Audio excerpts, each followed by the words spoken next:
Pues es un privilegio poder compartir con ustedes la palabra. Estas últimas semanas, el pastor nos ha estado predicando acerca de nuestra identidad como hijos, ¿verdad? Y cómo podemos nosotros cambiar nuestra manera de pensar y de ver cuando nos damos cuenta de que somos hijos, de que Dios es nuestro Padre. Sí, ha sido muy buena esta palabra. Dios me ha hablado personalmente en varias áreas de mi vida, y junto con eso, el día de ayer, como decía el pastor, tuvimos un congreso de alabanza y adoración. Estuvo aquí el pastor compartiéndonos también, Rodrigo Barrera, que es pastor allá en Vida Abundante en Parral, y es bien bueno. Siempre que él viene, sabes que vas a escuchar algo de Dios, porque es bien auténtico y puedes recibir fácilmente lo que él comparte. Y para mí fue sorprendente cómo lo que él estaba hablando se conectaba mucho con lo que Dios me estaba hablando también, ¿sí? Y ahorita quiero compartirles algo que iba a decir un poco, pero la verdad es que es un poquito largo. Y pongo aquí mi reloj, porque ahí en el que tenemos aquí todavía no lo cambian y son las 2 de la tarde, entonces, como dijo Super, esa es trampa, ¿verdad? Vamos a terminar ahorita en media hora, pero que al cabo dormimos 1 hora más. Así es que sí me aguanta, ¿no? Sí me aguanta un poquito largo el mensaje. No se crea, voy a hacer lo posible por no tardarme demasiado. Ok. Bien, el título es Ven al Padre. Sí. Creo que Dios en este tiempo nos está haciendo una invitación a la iglesia y a todas las personas, a que vengamos a Él y a que conozcamos quiénes somos, ¿sí? Nuestra identidad. Y hace algunas semanas, como unas 3 semanas, dentro de lo que el pastor nos estaba compartiendo, hubo un pasaje que para mí fue como que wow, o sea, ese pasaje habló mucho a mi vida, y quiero que me acompañen a leerlo. Es Filipenses 2:3. Dice: no hagan nada por egoísmo, ahí entre paréntesis dice rivalidad, o por vanagloria, sino que con actitud humilde cada uno de ustedes considere al otro como más importante que a sí mismo. Vamos a leer una vez más. No hagan nada por egoísmo o por vanagloria, sino con actitud humilde cada uno de ustedes considere al otro como más importante que a sí mismo. Y aquí hay muchas cosas que nosotros podemos aprender y podemos escuchar de parte de Dios, pero me llamó mucho la atención estas primeras palabras de no hagan nada por egoísmo o por vanagloria, y más porque egoísmo tiene que ver con contienda. De hecho, otras versiones así dice, ¿verdad? Por contienda, que se refiere, como dice ahí, como lo explica en el paréntesis, una rivalidad, envidias, competencia, ¿sí? Y nos está diciendo Dios, no hagan nada por competencia, por contiendas, por rivalidad. Y aparte dice, ni por vanagloria. Y vanagloria tiene que ver con vanidad, con una gloria falsa, con un honor falso, con un vacío de gloria y de honor. Y que finalmente, como hay ese vacío de gloria, de honor, de valor propio, nos conduce, nos lleva a una profunda inseguridad. ¿Sí? De hecho, voy a citar al pastor y nos dijo así: la vanidad es una profunda inseguridad, una ausencia de honor y gloria que suele conducirnos a probar nuestro valor a nosotros mismos y a los demás. Sí. Y wow, cuando yo escuché esto, me empezaron a venir a la mente tantas situaciones, tantas pues cosas personales no solo de ahorita, sino de ya mucho tiempo atrás, donde yo en mucho tiempo, muchas veces he actuado por vanagloria.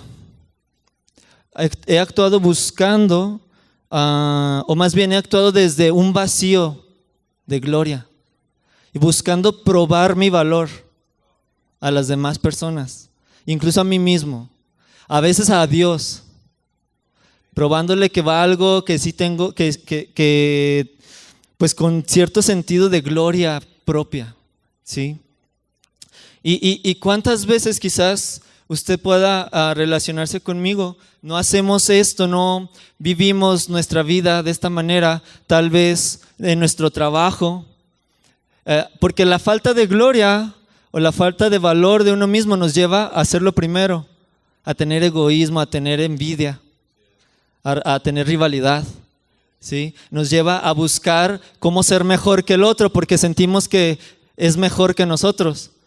Pues, a veces admiramos a personas, pero a veces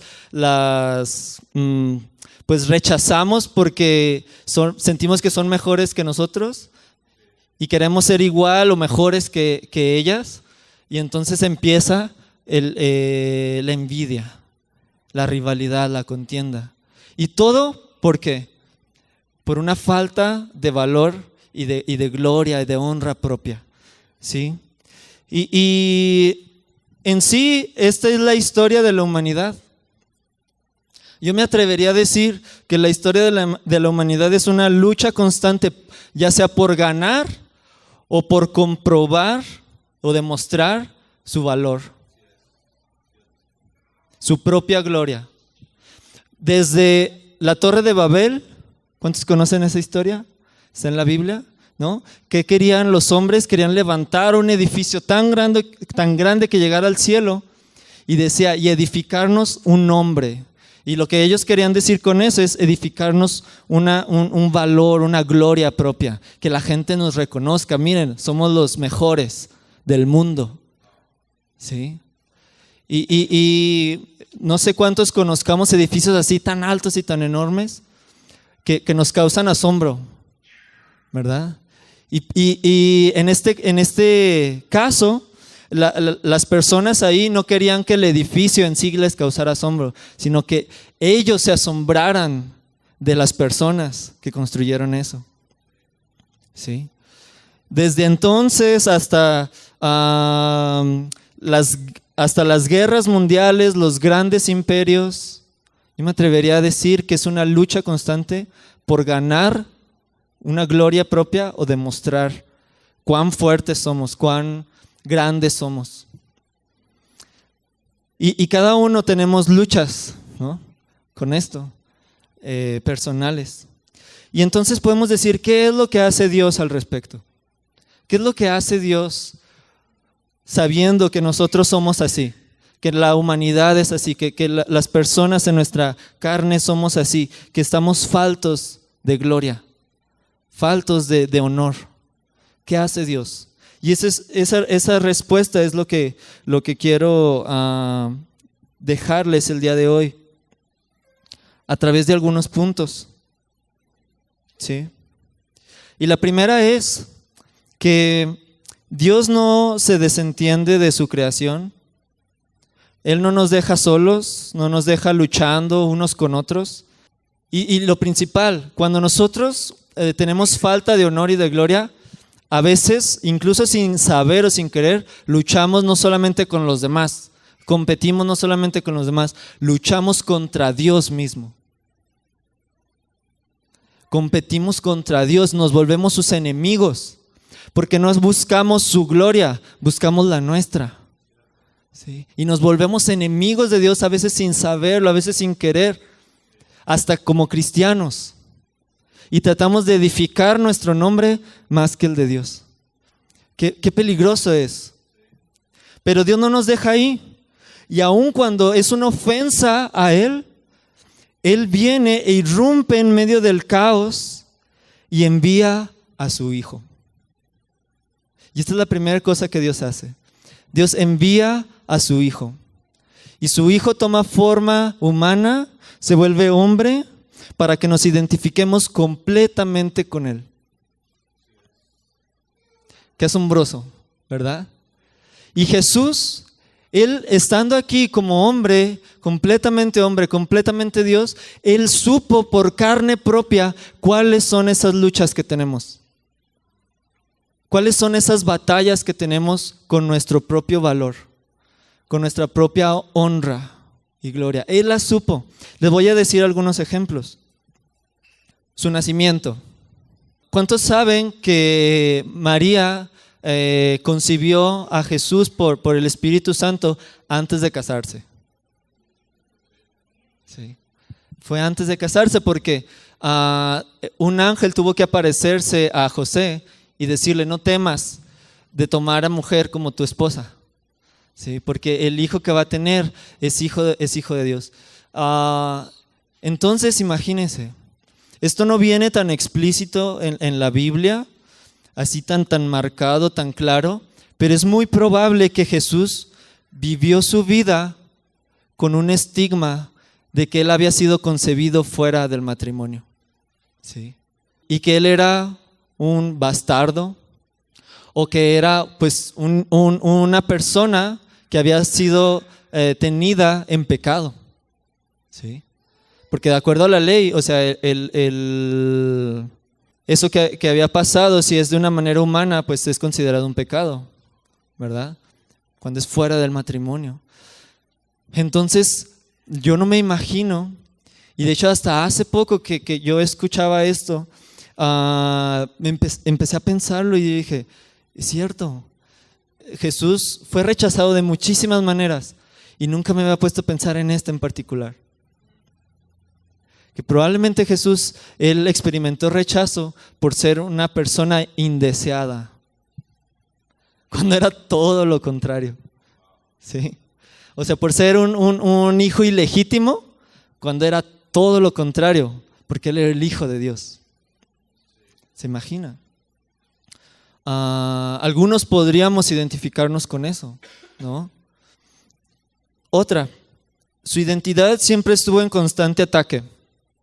Desde que él empezó a predicar, antes de que empezara a predicar, él fue llevado al desierto y fue tentado ¿por quién? Por Satanás, ¿sí? Y estando allí en el desierto, la mayoría de las tentaciones tenían que ver con su identidad. Porque ¿qué es lo que el diablo le decía? Si en verdad eres hijo de Dios, ¿por qué no sacias tu hambre y conviertes las piedras en pan?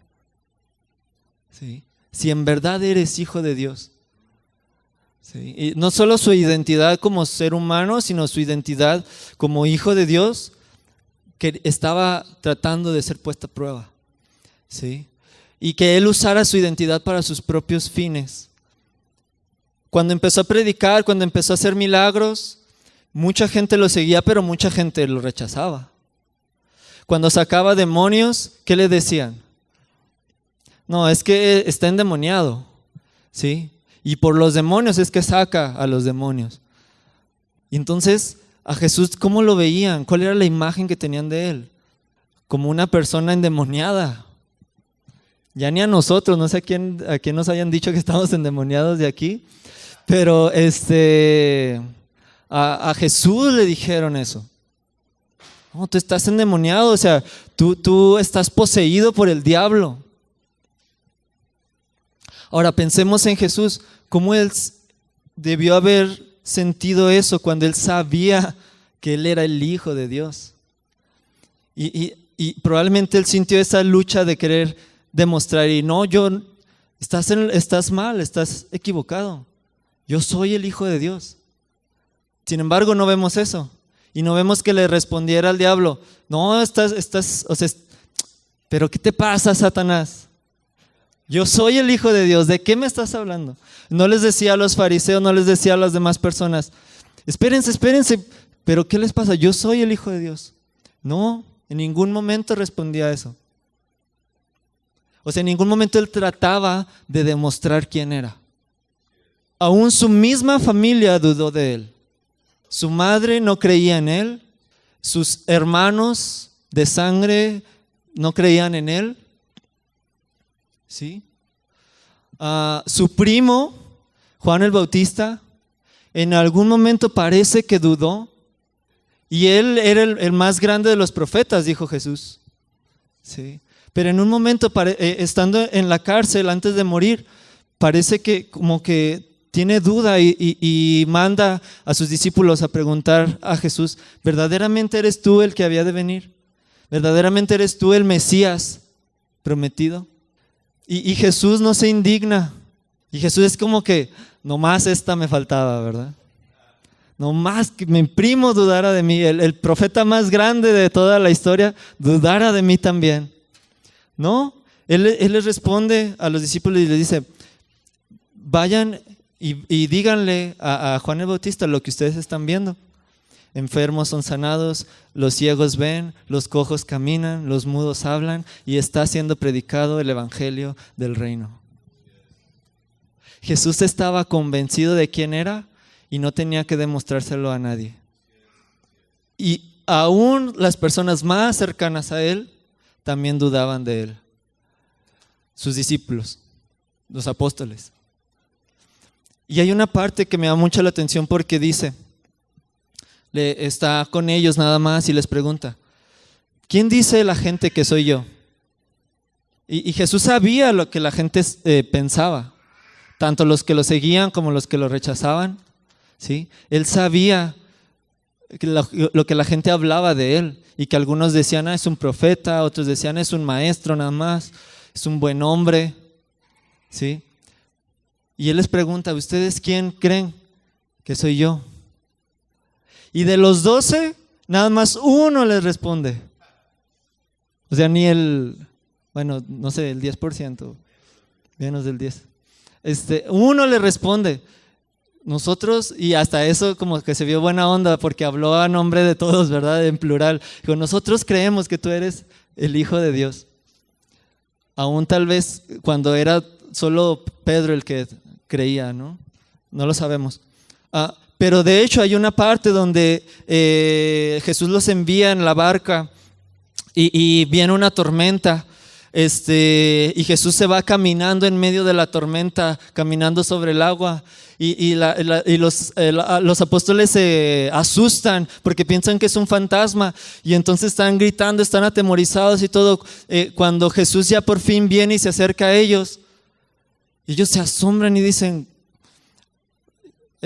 verdaderamente tú eres el Hijo de Dios. Y ya había pasado varios años. Y si yo fuera Jesús, creo que yo respondería: hasta ahorita. Hasta ahorita se dan cuánto tiempo llevan siguiéndome, escuchándome, compartiendo el pan conmigo, viendo los milagros que hago, y hasta ahorita. Y Jesús, no les respondió así, aunque sí les responde que su fe es muy poca. Pero los mismos apóstoles dudaron acerca de la identidad de Cristo. Al final de sus días, antes de ser crucificado, su misión también es puesta en duda. Y la razón básica por la que él fue crucificado es porque él dijo que él era Dios. Por eso los judíos y los religiosos y las autoridades judías lo crucificaron, porque él decía que él era Dios. Y porque él decía que el Padre y él eran uno. O sea que ¿por qué murió Jesús? Obviamente por salvarnos, pero para la gente, o sea, ¿cuál fue la razón por la que lo mataron? Por estar seguro de quién era. Y por decírselo, y por predicar, y por tener un valor tan firme, tan asentado, de que Él sabía que él era hijo de Dios. Sí. Aún en la cruz, ¿qué le dice uno de los ladrones? Si en verdad eres hijo de Dios, sí, bájate de la cruz. Y a nosotros también. O sea, no creía estando a punto de morir, ¿no? Había otro que sí creyó en él. Y el letrero que le pusieron en la cruz, esas famosas siglas de INRI, que estaban en latín, que significa Jesús de Nazaret, Rey de los judíos. Pero en realidad era una burla, porque Herodes, cuando lo tenía enfrente, le pregunta: ¿tú eres el rey de los judíos? Jesús mudo. Jesús ahí pudo haber aprovechado, hasta que por fin alguien, ¿verdad? Aquí es mi oportunidad con el mismísimo rey, ¿verdad? Aquí podemos, estamos al mismo nivel. Le puedo hacer entender de que realmente soy el rey de los judíos. Jesús enmudece. ¿Cuántos de nosotros, si estuviéramos frente a personas de gran importancia, de autoridad, y nos preguntaran, bueno, ¿y tú quién eres? ¿Cuántos de nosotros seguramente empezaríamos a sacar nuestro currículum? Pues mire, que yo soy esto y yo soy aquello y tengo este título, he hecho esto, he hecho aquello. Si trajéramos nuestros diplomas o algo así, los sacábamos, y trofeos y todo, para tratar de mostrar que realmente valemos, que realmente somos gente importante o valiosa. Y Jesús, estando ahí con el rey, con el que en ese momento era el rey de los judíos, enmudece y no dice nada. Y no trata de probar nada. Está con Pilatos y es algo parecido. Entonces Jesús sabe en carne propia lo que es tener esa lucha, esa afrenta de tratar de probar tu valor. En cada momento, en cada instante. Nosotros tratamos de probar nuestro valor de muchas maneras. Cuando tal vez batallamos con complejos o con inseguridad, tal vez no nos gusta cómo nos vemos. En algún momento ese fue mi caso, y yo trataba de buscar mi valor en eso, ¿verdad? En mi apariencia. O a lo mejor no nos gusta cómo somos frente a las demás personas y tratamos de buscar nuestro valor pues teniendo amigos, o comportándonos de cierta manera, aunque en realidad no seamos así. Hablando de cierta forma, diciendo que hacemos cosas que en realidad no hacemos, o hacer cosas nada más para que la gente nos acepte. O al revés, ¿no? Cuando estamos tan orgullosos de quiénes somos, de nuestro nombre, de nuestro apellido, de nuestro título, de nuestra imagen, de cómo nos vemos, ¿verdad? Nuestro cuerpo, o de lo bueno que somos para hacer algo, buscamos que la gente reconozca eso y lo presumimos de muchas maneras. Aun cuando no es malo, por ejemplo, o sea, el estar en forma, el estar saludables, el verse bien, o sea, no es algo precisamente malo. Nosotros lo volvemos el centro de nuestra seguridad y buscamos likes. Bueno, a lo mejor los de redes sociales no, pero sí me entienden, ¿no? O sea, buscamos que la gente nos acepte y nos sentimos también cuando nos reconocen, cuando nos dicen, qué bien te ves. Y es lamentable a veces, como lo dice una frase, que las únicas riquezas que una persona tenga sean materiales o sean superficiales, ¿sí? Y que, por ejemplo, alguien en sus redes sociales sea una egoteca, ¿no? O sea, puras fotos de él o de ella, puras fotos de él o de ella, con caras en distintas posiciones. O sea, no lo estoy diciendo por criticar, pero es que necesitamos darnos cuenta de en qué estamos poniendo nuestro valor.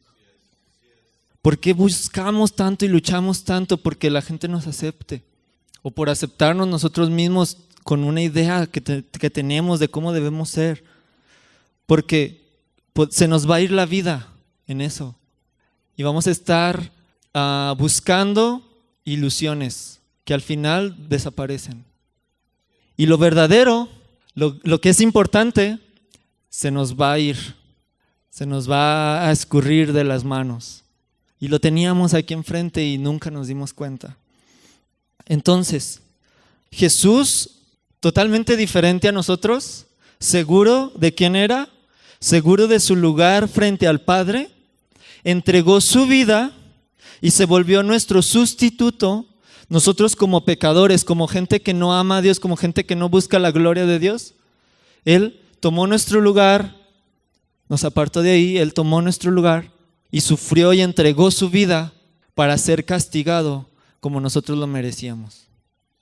como enemigos de Dios. Él fue nuestro sustituto.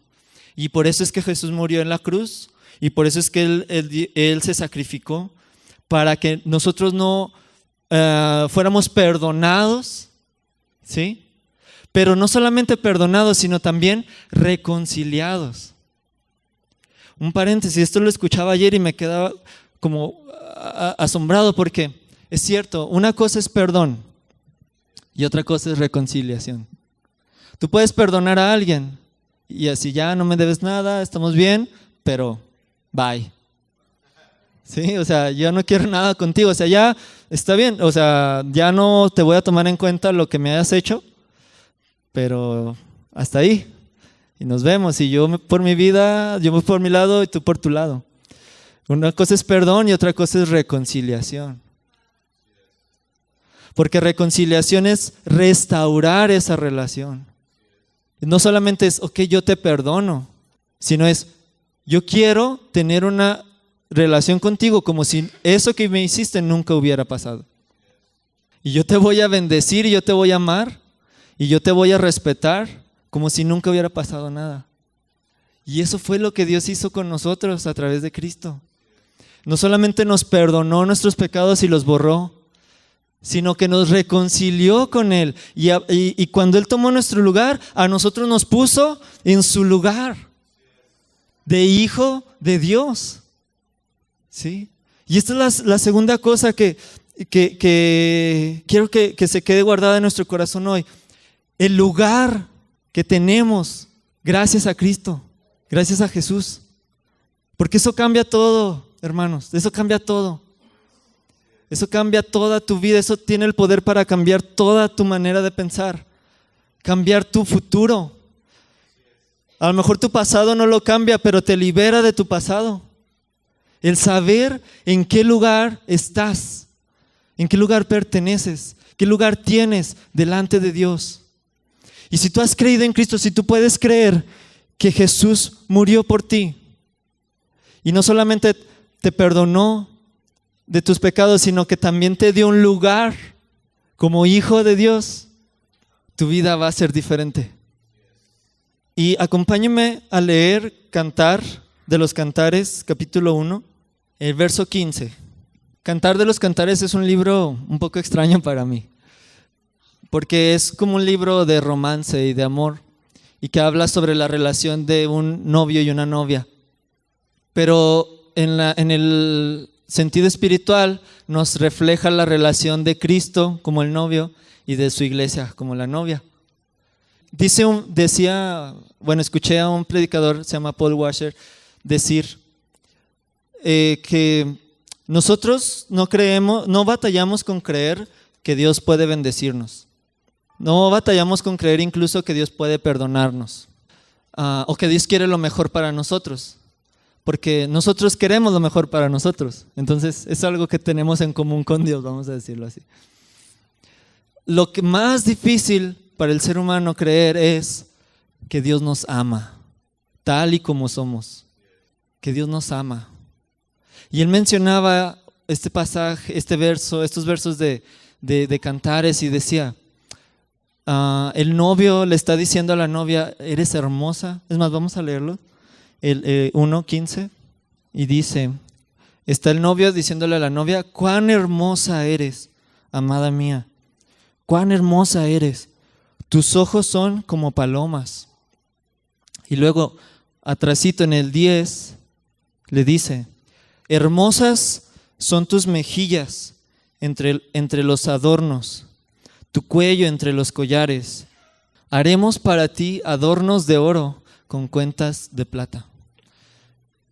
Y esto suena como romántico y así, pero véalo desde este sentido de que así como el novio le está diciendo a la novia, eres hermosa, amada, eres tan bella, y los adornos que tienes puestos sobre ti te hacen ver tan linda, tan hermosa, y nosotros batallamos para reconocer que Dios nos puede hablar así y decirnos, eres tan hermoso. Más los hombres, ¿no? Pero imaginemos que Dios nos dice, eres tan guapo, Y no se refiere a nuestro físico, a nuestro ser espiritual. Eres tan bello, eres tan agradable para mí. Y ay, como que, ¿en serio? O sea, y más porque la mayoría de la gente batallamos con reconocer las cosas buenas en nosotros. Tú le preguntas a alguien, ¿cuáles son tus virtudes? Media hora después, pues sé barrer o algo así, ¿no? Y tus defectos, no, mis defectos son este y aquel y aquel y aquel. La mayoría somos así. Y entonces nos vemos a nosotros mismos y decimos, Dios, o sea, yo no me siento hermoso, no parezco que sea bello. ¿Cómo es que tú, Dios santo y bueno, me dices eso a mí? Yo soy muy imperfecto y por eso a veces luchamos con reconocer el amor de Dios. Pero este pasaje, fíjese bien, ese último verso dice, haremos para ti adornos de oro con cuentas de plata. ¿Qué quiere decir? Que la amada del novio en sí era bella, pero la razón principal por la que era tan hermosa y más bien por la que esos accesorios, esa joyería que le había puesto el novio a ella, la hacían ver así, es porque pertenecían al novio, es porque el novio se los escogió, es porque al novio le gustaba cómo se veía con eso. Es porque de la riqueza del novio estaba vestida la novia. Y el amor del novio hermosea a la novia. El valor del novio hace importante a la novia. La hace hermosa. Le voy a cambiar un poquito. Imagínese que la novia sí trae unos aretes valiosos, trae un collar, trae muchos accesorios muy hermosos, pero que sean de otro hombre, que se los haya regalado otro hombre y que el novio lo sepa. ¿Qué pasaría? ¿Le diría lo mismo? Ahora, tal vez, o sea, se ve bien, no sé si hasta mejor, o sea, humanamente hablando, ¿no? No ha dejado de ser hermosa, pero ya no sería hermosa para él, ¿no? Sería alguien que le ha traicionado, ¿verdad? Sería alguien que está vestida con un valor que no es el del novio, con un valor que no es lo que el novio quiere para ella, lo que el novio ha escogido para ella, lo que a él le agrada, lo que le gusta. Y vamos a conectarlo. La razón por la que Dios nos ama tanto y nos puede ver como no somos, sino que nos puede ver hermosos, nos puede ver agradables, puede estar complacido con nosotros, es porque nos ve vestido de Jesús, vestidos de Jesús. Es porque cuando nos ve, Él ve a su Hijo amado en nosotros. Él no nos ve a nosotros pecadores, no nos ve a nosotros los que lo traicionamos, no nos ve a nosotros vestidos de cosas de otro, nos ve vestidos con su misma hermosura, con su misma belleza. Y por eso es que somos agradables para Él. ¿Sí?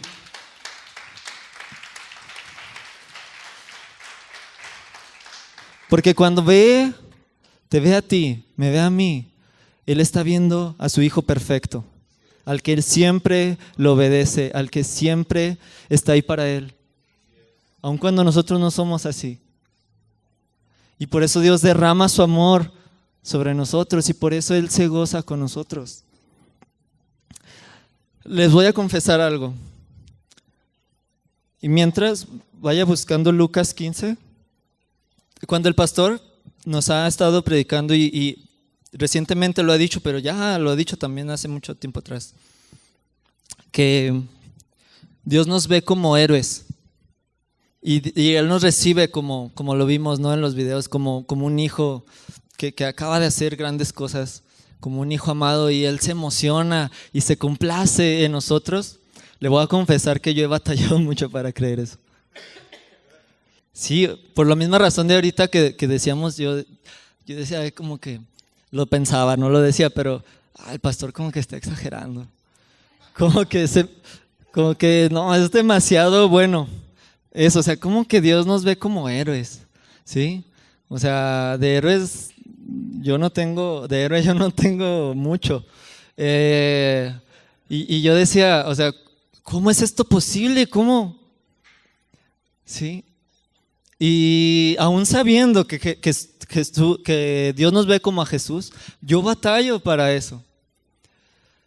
Pero ayer, estando en el Congreso, algo se abrió, algo me hizo verlo de manera distinta. Y tiene que ver con Lucas 15, verso 7. Dice, les digo que de la misma manera habrá más gozo en el cielo por un pecador que se arrepiente que por 99 justos que no necesitan arrepentimiento. La palabra clave aquí es gozo en el cielo. Dice, les digo de la misma manera, habrá más gozo en el cielo.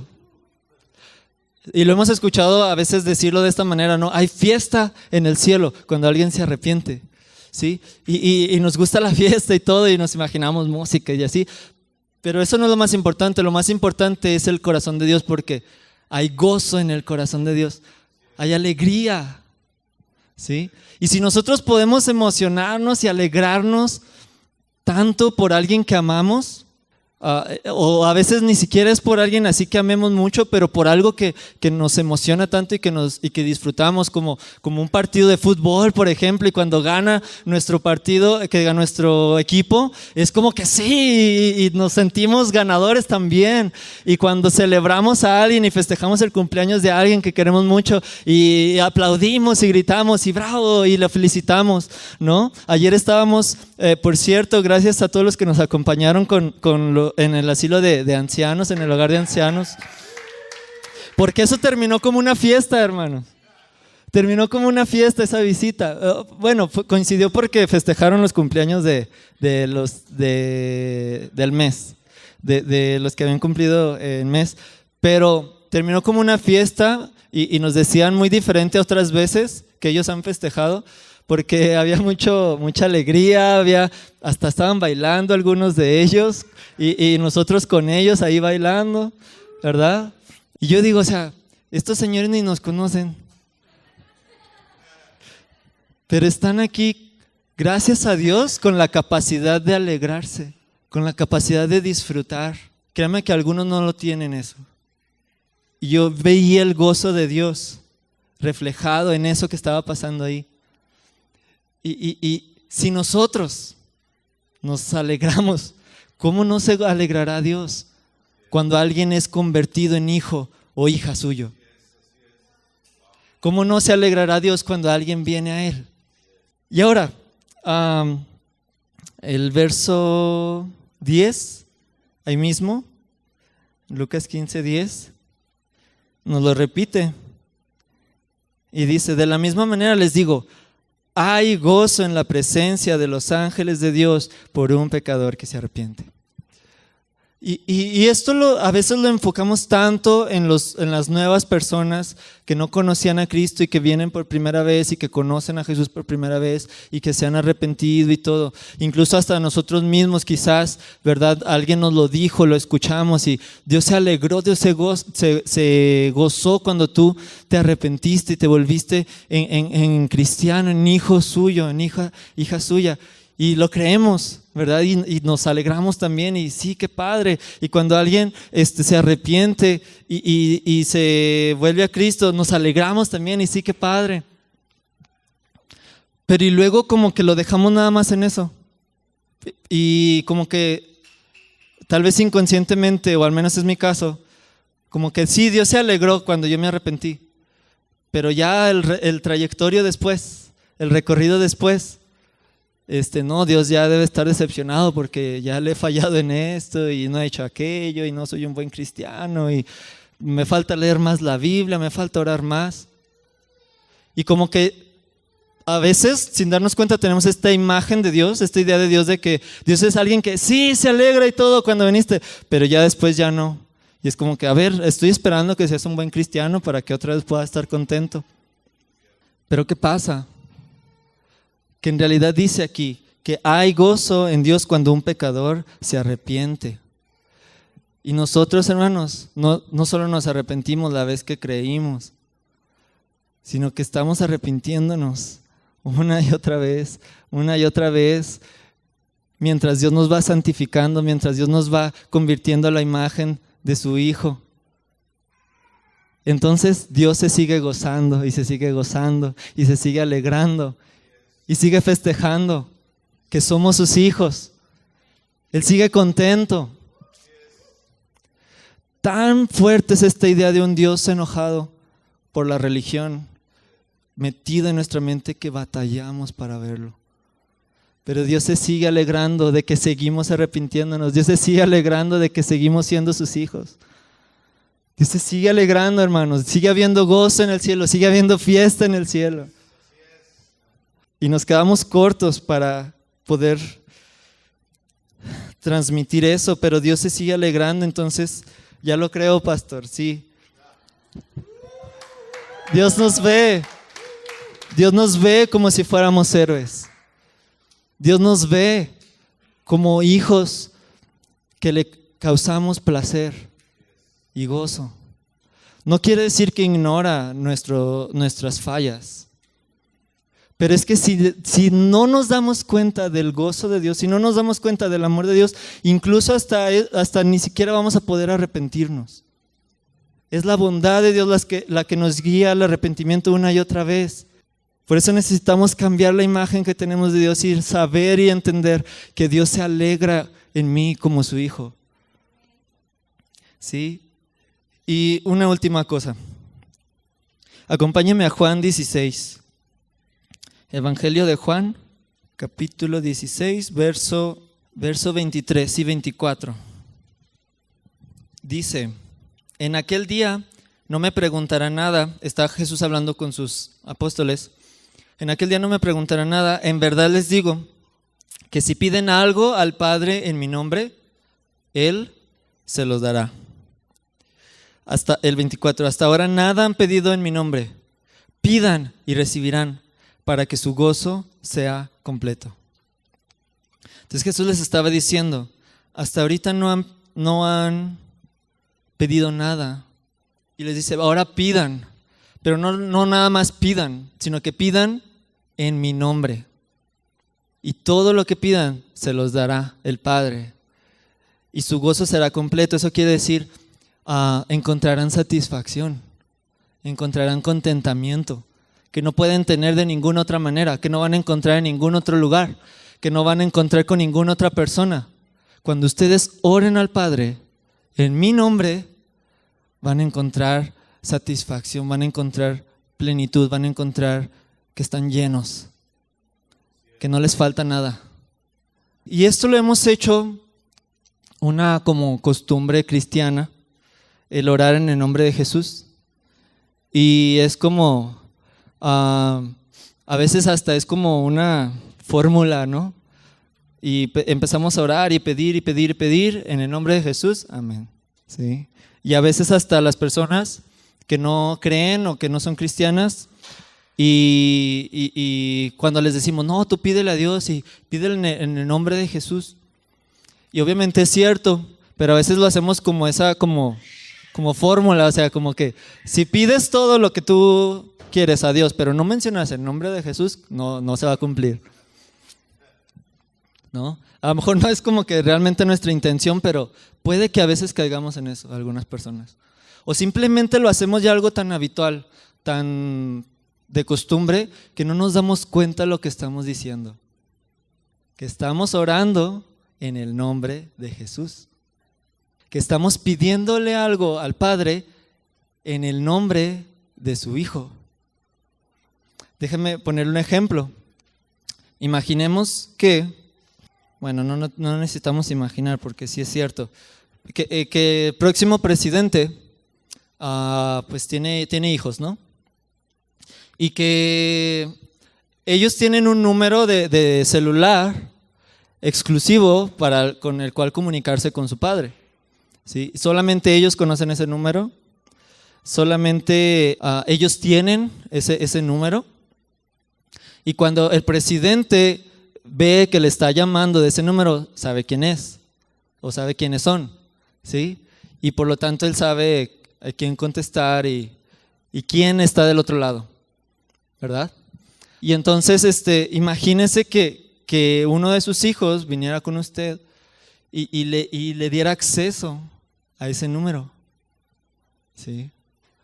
Y que usted pueda llamarle al presidente, ¿sí? Y que cualquier cosa que usted requiera o necesite o pida, no le va a ser negada y le van a responder inmediatamente. ¿Por qué? Porque es el número de uno de sus hijos, ¿sí? Y usted va a poder hablar, ¿verdad?, con el presidente.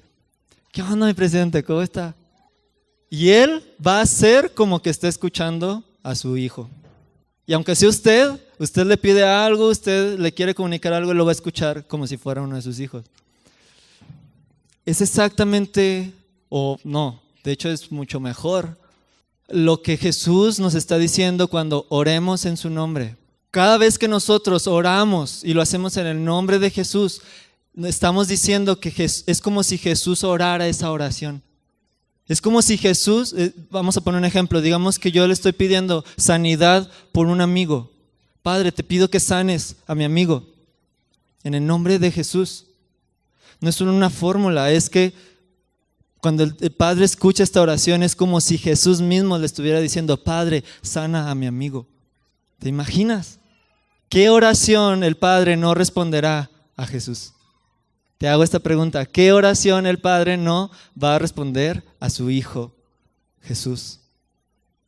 Pues eso es lo que Cristo nos está dando acceso, a que nosotros oremos en su nombre y el Padre nos escuche y reciba nuestra oración como si viniera de Jesús mismo. Yo todavía no termino de entender eso, pero eso me ha cambiado mucho la manera en que yo me acerco al Padre. ¿Por qué? Porque a veces decimos cosas como, Dios, bueno, yo no soy digno para pedirte esto. Y es cierto, es verdad. A veces pensamos, ay, pero es que ¿quién soy yo para que Dios se fijara en mí? Ayer lo decía Rodrigo también. Y decía, no eres nadie, no se sienta mal, es la verdad. No somos nadie para pedirle a Dios algo.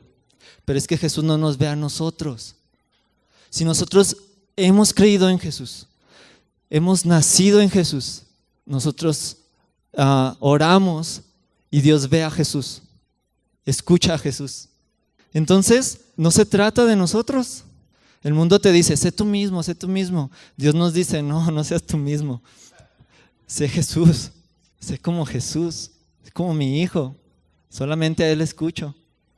Y yo te escucharé a ti, yo te responderé a ti, yo me mostraré a ti. Yo vendré a ti cuando me llames, cuando estés orando en el nombre de mi Hijo. O sea, y es más que palabras, es una conciencia, es un entendimiento espiritual de que estamos vestidos de Jesús, estamos adentro de Jesús, que pertenecemos a Jesús y entonces el Padre nos escucha como si escuchara a Jesús. ¡Wow! Sí. Entonces, iglesia, tenemos todo esto. Teniendo todo esto, teniendo amor de parte de Dios, teniendo una identidad, un lugar delante de Él como hijos, teniendo la alegría del Padre a nuestro favor, ¿cómo podemos tener envidia? ¿Cómo podemos tener contienda? ¿Cómo podemos tener rivalidad con otras personas? Teniendo todo. El amor del Padre, la alegría del Padre, un lugar privilegiado frente al Padre. ¿Cómo podemos seguir buscando honor y gloria y valor por nuestra propia cuenta, por nuestras riquezas, por lo que hacemos o por lo buenos que seamos? Si ya somos vistos aceptables delante de Dios. Así es que esto nos lleva a un cambio de cómo nos vemos a nosotros mismos. ¿Cierto? A cómo vemos a Dios también y cómo oramos con Él, ¿sí? También un cambio de cómo vemos a las demás personas y cómo nos relacionamos con ellos. Ya no nos relacionamos como si fueran nuestros rivales, como si tratáramos o tuviéramos que ser mejor que los demás. No lo necesitamos. El Padre nos ama.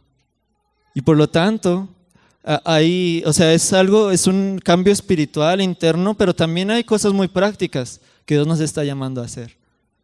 Dios nos está llamando, iglesia, a que le busquemos, a que adoptemos la identidad que Él nos ha regalado, que Él ha comprado para nosotros.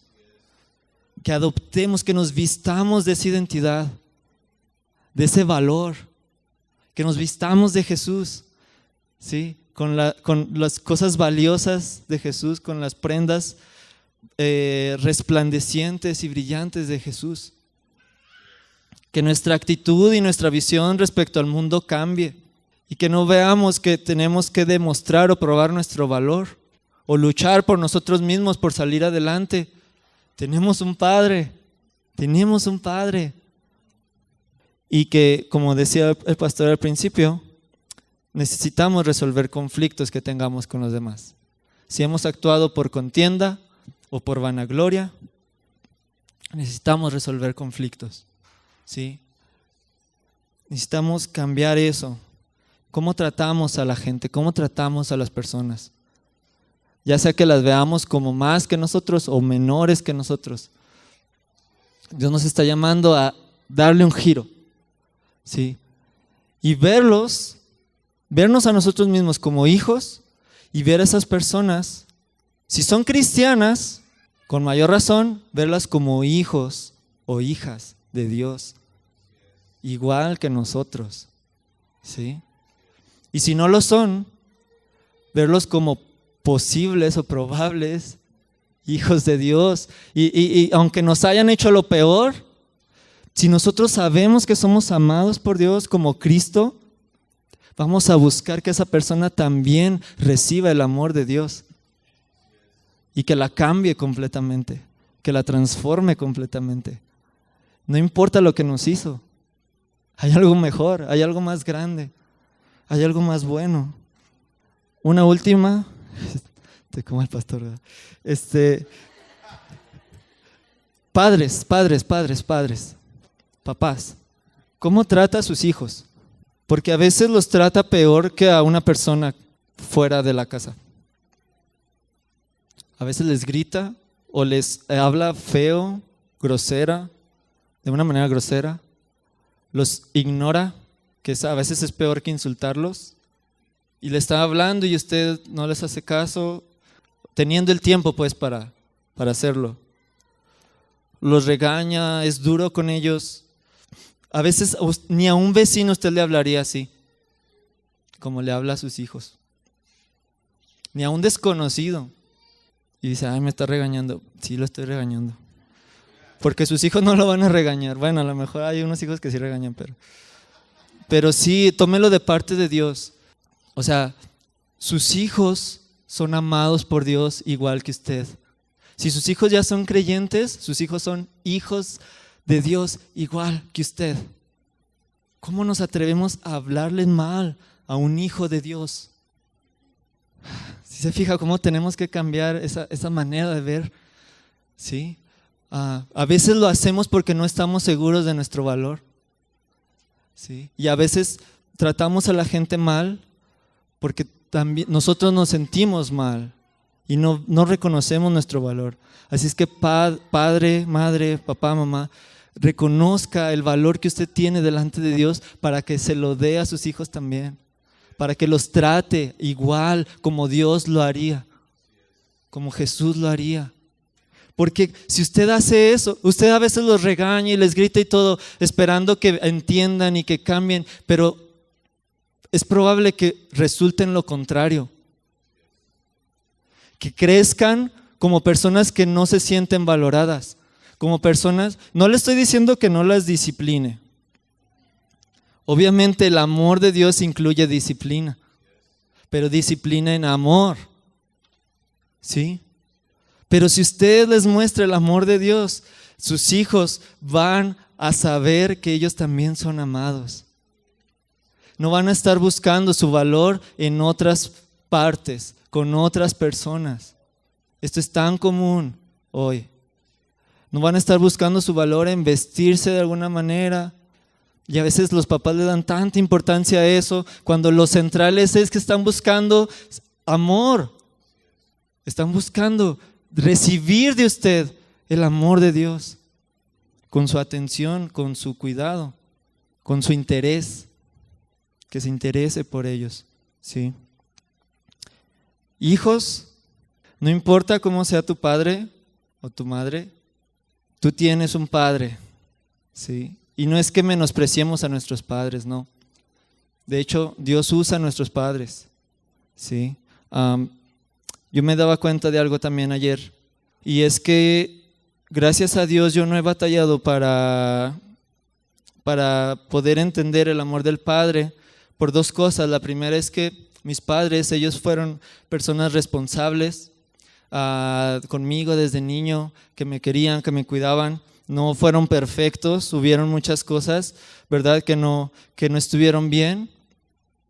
Pero además de eso, Dios hizo una obra en sus vidas, principalmente en mis papás. O sea, ha hecho una obra en mi familia, pero principalmente en mis papás. En mi mamá de una manera, en mi papá de otra. Y yo me daba cuenta que Dios se ha mostrado, Dios ha reflejado su amor, su cariño y su responsabilidad como padre a través de mis papás. Mi papá, el que batalló con muchas cosas antes de ser cristiano, y después Dios lo transformó. Dios se ha encargado de hacerme ver cómo es Él a través de lo que Él ha hecho en mi papá. Y si yo no me he desviado, si yo no he dudado tanto del amor del Padre, si yo no he buscado ese valor en otras cosas, en gran parte es por lo que Dios ha hecho en mis papás. Entonces, como hijos, ya sea que nuestros padres sean así, necesitamos valorar eso, ¿sí? Ver que es Dios ahí a través de nuestros padres. Y si nuestros padres no fueran así, si nuestros padres no fueran siquiera cristianos o creyentes, aún así Dios tiene cuidado de ti de muchas maneras, y tú puedes conocerlo como padre, y tú puedes verlo a través de otras personas también. Y los hijos necesitamos estar firmes y seguros, principalmente en el amor de nuestro Padre Celestial. ¿Sí? Ok. Entonces, yo quiero extender esa invitación a ustedes, hermanos. Quiero extender esa invitación que Dios nos está haciendo a adoptar la identidad de hijos, a adoptar una seguridad de hijos, a renunciar a todo esfuerzo propio por tratar de ganarnos nuestro valor, y que lo busquemos a Él, y que lo busquemos a Él. Y no solamente aquí en el corazón, no, o sea, que lo busquemos con cosas prácticas. O sea, eso no ocurre nada más viniendo a la iglesia, eso ocurre cuando tú buscas en la palabra, cuando tú oras, cuando tú a propósito tomas tiempo para, Señor, muéstrame quién eres, muéstrame quién eres, muéstrame quién soy en ti. Y si necesitas, vas con una persona, ¿verdad? Con alguien, ya sea el pastor, ya sea algún otro hermano, y por favor ayúdame, ¿sí? Estoy batallando con esto, ayúdame a orar, ayúdame a leer la Biblia, ayúdame a estudiar, ayúdame en lo que necesito, ¿sí? Porque los hijos de Dios, por eso somos hijos, y oramos, Padre, no oramos Padre mío, oramos Padre nuestro, ¿sí? Porque somos parte de una familia y nos necesitamos unos a otros. Entonces, ¿se puede poner de pie junto conmigo hoy?